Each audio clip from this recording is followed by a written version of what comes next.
My phone rang at 7:30 in the morning on the 24th of February. The dialer was my American friend from my high school days in the US. He was the last person I expected to call, especially at 7:30 in the morning. I knew immediately that the war has actually broken out. The beginning of the war did not surprise me. In fact, it's long overdue. What surprised me was the fact that he knew nothing about the suffering that the Russian Ukrainians had endured over the past 8 years. Let me get something straight. NATO promised that they wouldn't move an inch to the east. That was a lie.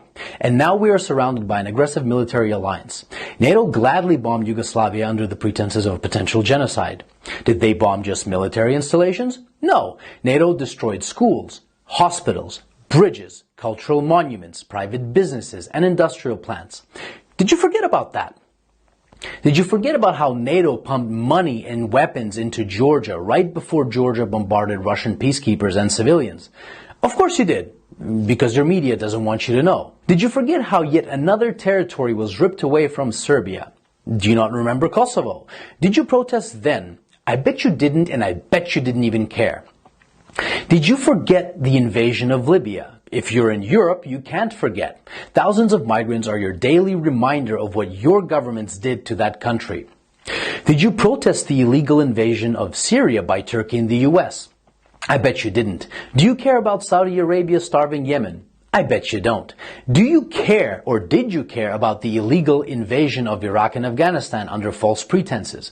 What, they aren't people to you? Why haven't you been vocal against the murder of children and civilians at Iraqi and Afghani weddings by American bombardment? Ah, that's right. They're brown people. They're probably worth less to you.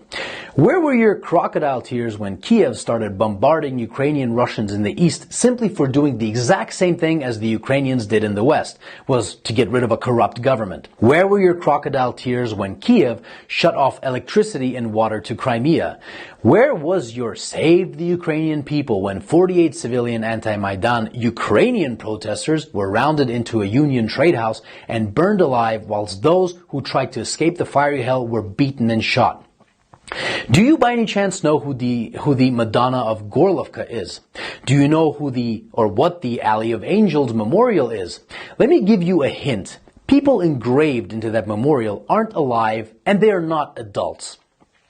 Did you shed even one digital virtue signaling tear when the children at the children's beach in Zagreb were purposefully bombed by the Ukrainian military using illegal cluster bombs? I bet you didn't. But that's okay. How would you? Your mainstream media keeps you in the dark. For 8 years, the US and its allies